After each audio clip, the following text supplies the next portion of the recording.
हर युग का अंत होता है और एक नए युग का प्रारंभ होता है। सतयुग, त्रेता, द्वापर, अब द्वापर समाप्ति की ओर है। अब मेरा समय प्रारंभ हो रहा, अब कलयुग प्रारंभ हो रहा। मैं जो चाहूंगा वो करूंगा, मैं लोगों के सिर पे बैठ जाऊंगा, पाप होगा, अधर्म होगा, भाई भाई एक दूसरे के दुश्मन बन जाएंगे, पिता पुत्र का दुश्मन बन जाएगा, पुत्र पिता का दुश्मन बन जाएगा, माता पिता बच्चों के दुश्मन बन जाएंगे, बच्चे माँ बाप के दुश्मन बन जाएंगे, पति पत्नी एक दूसरे के प्राण ले लेंगे। और आप देखिए कलयुग में यही सब तो हो रहा। अभी कलयुग बहुत नहीं बीता है, अभी तो प्रारंभ ही हो रहा है, शुरुआत हुई है अभी तो फिर भी बहुत कम अधर्म हो रहा, अभी बहुत धर्मात्मा है, अभी बहुत धर्म हो रहा, अभी बहुत कथा हो रही, बहुत सत्संग हो रहा, बहुत मंदिर लोग जा रहे हैं, बहुत तीर्थ यात्रा कर रहे हैं, बहुत दान कर रहे हैं। अभी तो बहुत लोग रिश्तों को भी निभा रहे हैं, पर आने वाला समय तो और भयानक होने वाला है और खतरनाक होने वाला है। आप देखिए आज के 20 साल पहले का समय कितना अच्छा था। बच्चे माँ बाप की मानते थे, पति पत्नी एक दूसरे का सम्मान करते थे, गृहस्थ चलाते थे, विवाह हो गया कोई कैसा भी है लोग निर्वाह कर लेते थे। आज के 20 वर्ष पहले ही आप देखो समय बहुत अलग था और आज देखो समय कितना बदल गया। और आने वाले भी 5-10 सालों में ही और परिवर्तन होगा, 20-25 सालों में और परिवर्तन होगा। यानी जैसे जैसे कलयुग आगे बढ़ेगा वैसे वैसे समय बदलता जाएगा और भयानक स्थिति परिस्थिति प्रकट होती रहेगी। ये कलयुग का प्रभाव है। और इस कठिन कलिकाल में, इस कलयुग में आप देखिए सब एक दूसरे के दुश्मन हो जाएंगे, किसी के भीतर दया भावना नहीं रहेगी। कभी पत्नी पति को मार देगी, कभी पति पत्नी को मार देगा, कभी बच्चे ही माँ बाप के दुश्मन बन जाएंगे, कभी माँ बाप बच्चों के दुश्मन बन जाएंगे, भाई भाई एक दूसरे के दुश्मन बनकर खड़े हो जाएंगे। ना किसी के भीतर दया भावना बचेगी, ना कोई संबंध बचेगा, ना कोई रिश्ता बचेगा। सब एक दूसरे के दुश्मन बनकर खड़े हो जाएंगे, सब अपनी अपनी देखेंगे, सब अपना अपना स्वार्थ सिद्ध करेंगे। कौन क्या है, कौन किसी को, कोई किसी को नहीं पहचानेगा। ये कलयुग का कठिन समय है, लेकिन इस कठिन कलिकाल में भी, इस भयंकर कलयुग में भी इन कलयुग के जो ताप हैं इनसे वही बच पाएगा जो केवल और केवल भगवान की शरण में आ जाएगा, जो प्रभु की शरण में आ जाएगा, जो हरि की शरण ग्रहण कर लेगा, केवल वही इस कठिन समय में बच पाएगा, वरना तो बचना बहुत मुश्किल है। और जो धर्म पर चलेंगे, जो भजन करेंगे, जो भक्ति करेंगे, उनके जीवन में कठिनाई बहुत आ जाएगी, क्योंकि समय विपरीत हो जाएगा ना। अधर्म पाप करने वालों को महान माना जाएगा और जो सच्चे भक्त होंगे उन्हें पाखंडी कहा जाएगा, जो पाखंड करने वाले होंगे उन्हें महान बताया जाएगा। यही सब तो कलयुग में उल्टी बातें होंगी ना, हर चीजें उल्टी हो जाएंगी। जो भगवत भक्त होगा उसे लोग कहेंगे अरे ये ऐसे घूमने वाले बाबा हैं। जो सच्चा हरि भक्त होगा उन्हें पाखंडी समझ लिया जाएगा, और जो पाखंड करने वाला होगा बोले ये तो बड़े महात्मा हैं, ये तो बड़े पहुंचे हुए महात्मा हैं। ये कलयुग का प्रभाव है। तो जो धर्मात्मा होंगे ना उन्हें थोड़ा कष्ट भी होगा, जो धर्म पर चलने, सत्य पर चलने वाले होंगे उनके जीवन में कठिनाइयां भी बहुत होंगी।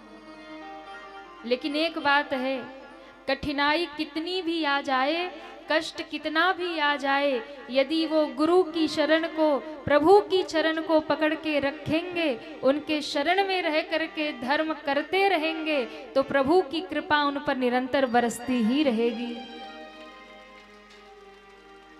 वो कभी हारेंगे नहीं, विचलित जरूर हो जाएंगे, दुखी जरूर हो जाएंगे, लेकिन वो कभी हारेंगे नहीं। कलयुग कितना भी बलशाली हो, प्रभु से बड़ा तो नहीं हो सकता। उसकी रक्षा तो फिर भगवान करेंगे जो धर्म पे चलेगा, क्योंकि युग परिवर्तन होगा, थोड़ी कठिनाई तो आएगी। जो अच्छा काम करेगा उसे लोग बुरा कहेंगे, जो गलत काम करेगा उसकी सराहना करेंगे। गलत काम करने वालों को सम्मान दिया जाएगा, वाह भैया तुम तो बड़े अच्छे हो। अच्छा, कलयुग का प्रभाव देखो। अब आजकल अगर कोई ज्यादा ही अच्छा काम करने लगे ना, तो फिर लोग क्या कहते, अरे भाई क्या बात है, आजकल बड़े अच्छे बन रहे हो। हाँ, आजकल बड़े अच्छे अच्छे काम कर रहे हो, बड़े अच्छे बन रहे हो। अच्छा अब बताओ, अच्छा बनना कोई बुरी बात है? पर कलयुग की देन है, जो अच्छा करेगा लोग उसे उल्टा बोलेंगे, क्या बात है बड़े अच्छे बन रहे हो। तो जहां बुराइयां होंगी उसे अच्छा समझा जाएगा, जहां अच्छाइयां होंगी उसे बुरा समझा जाएगा। राजा परीक्षित ने कहा मैं तुम्हें समाप्त कर दूंगा। पहली बात तो वो शरण में आ गया। और पहले के जो क्षत्रिय होते थे ना, राजा होते थे, कोई कितना भी बड़ा अपराधी हो, यदि शरणागत हो जाए, शरण में आ जाए, तो वो कभी उस पर शस्त्र नहीं उठाते। उसने कहा देखो, कलयुग में लाख बुराइयां हैं, सब कुछ बुरा होगा, लेकिन कलयुग में एक गुण भी है महाराज, एक गुण है। सारी बुराइयां, मैं नहीं कहता सब अच्छाई है, सब बुराई है, लेकिन एक अच्छाई है। कौन सी अच्छाई? कहा जो कलयुग में अच्छाई है वो ना तो त्रेता में है, ना द्वापर में है, ना सतयुग में है। क्या है कलयुग में? तो कहा कलयुग में भक्ति प्राप्त करना, कलयुग में भगवान को प्राप्त करना बड़ा सरल है, बहुत सरल है। केवल एक बार जो भगवान का नाम हृदय से पुकार लेना, जो एक बार राम कह दे, कृष्ण कह दे, राधे राधे कह दे, वही भव सागर से पार हो जाता है। कलयुग केवल नाम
आधार, जय सिया राम जय जय सिया राम, जय सिया राम जय जय सिया राम, सीताराम बोलो सीताराम, सीताराम बोलो सीताराम। ऐसे नहीं, दोनों हाथ ऊपर करिए पूरे पूरे, तालियां बजाते हुए। राधे श्याम बोलो श्री राधे, राधे राधे श्याम बोलो राधे श्याम, राधे श्याम बोलो राधे श्याम, राधे श्याम बोलो राधे श्याम, सीताराम बोलो सीताराम, सीताराम बोलो सीताराम। कलियुग केवल नाम आधारा, कलयुग केवल नाम, सुमेरी सुमेरी नर उतरहि पारा। बोलिए रामचंद्र भगवान की जय हो, कृष्ण कन्हैया लाल की। जय हो। तो कलयुग में पार जाना है तो क्या करेंगे? सीताराम जय राधे। बस कलयुग का एक ही मूल मंत्र है, ज्यादा कुछ करने की जरूरत नहीं है। सोते जागते उठते बैठते खाते पीते आते जाते बस एक काम करिए, सीता सीता राधे श्याम बोलो राधे। क्यों? क्योंकि यही आधार है, जो इसी को पकड़ लेगा वही भवसागर से पार हो जाएगा। यही एक आधार है कलयुग में। कलयुग केवल नाम आधारा। इसलिए कलयुग में कुछ करिए या मत करिए, दो काम करिए। अगर भव से पार होना है तो पार होना है, अरे कहिए ना, होना है, वाह। पार होना है तो बस दो काम करिए। जितना हो सके दोनों हाथों से दान करिए और जितना हो सके मुख से भगवान का नाम लीजिए, भव से बेड़ा पार हो जाएगा। दो की महिमा कलिकाल में बताई, दोनों ही निरर्थक नहीं है। एक तो दिया गया दान और लिया गया नाम, यही दोनों ही आपके साथ जाएगा, बाकी सब यही रह जाएगा, यही तो साथ जाएगा। राजा परीक्षित ने कलयुग को कहा कि चलो कोई बात नहीं, तुम्हारे अंदर एक तो अच्छा गुण है कि भाई कलयुग में मुक्ति इतनी सरल है कि कोई सीताराम कह ले, कोई राधे श्याम कह ले तो वो भाव से पार हो जाता है। इतनी सरल मुक्ति तो सतयुग में नहीं है, इतनी सरल मुक्ति तो त्रेता में नहीं है, द्वापर में नहीं है। कलयुग में मुक्ति बहुत सरल है, बहुत सरल है। अब आप सोचिए कि हजारों वर्षों तक तप करने के बाद भी सतयुग त्रेता द्वापर में भगवान नहीं मिलते। तप करो, यज्ञ करो, बड़े बड़े अनुष्ठान करो, तब भगवान मिलेंगे कि नहीं मिलेंगे कोई गारंटी नहीं है। लेकिन कलयुग में अगर धर्म पूर्वक दान करोगे और धर्म पूर्वक जीवन जीते हुए भगवान का नाम जपोगे तो इतने से ही बेड़ा पार हो जाएगा। अब इतनी सरल मुक्ति है कहीं, बताओ। राजा परीक्षित ने कहा, मांग तुझे क्या चाहिए? बोले हमें रहने का स्थान दे दो। बोले मेरे राज्य के बाहर रह लेना। बोले नहीं, पूरी पृथ्वी पर एक छत्र राज्य है परीक्षित जी का, कहाँ रहूं? तो 4 स्थान बताया, दूतम पानम स्त्रिय सूना यत्रा धर्मश्चतुर्विध। 4 स्थान पे कलयुग रहता है। अब ध्यान से सुनो, कलयुग कहाँ कहाँ रहता है? कहाँ रहता है? दूतम, द्यूत यानी जुआ, जहां जुआ खेला जाए वहां कलयुग रहता है। पानम, जहां मदिरा पान की जाए वहां कलयुग रहता है। दूतम पानम स्त्रिय सूना यत्रा धर्मश्चतुर्विध, जहां बात बात में झूठ बोला जाए वहां कलयुग रहता है। अब बताओ, बात बात में झूठ तो हर कोई बोलता ही रहता है। हाँ? जहाँ बात बात में झूठ बोला जाए, जहाँ जुआ खेला जाए, जहाँ मदिरा पान किया जाए और जहाँ गलत स्त्रियों का संग किया जाए, वहाँ कलयुग रहता है।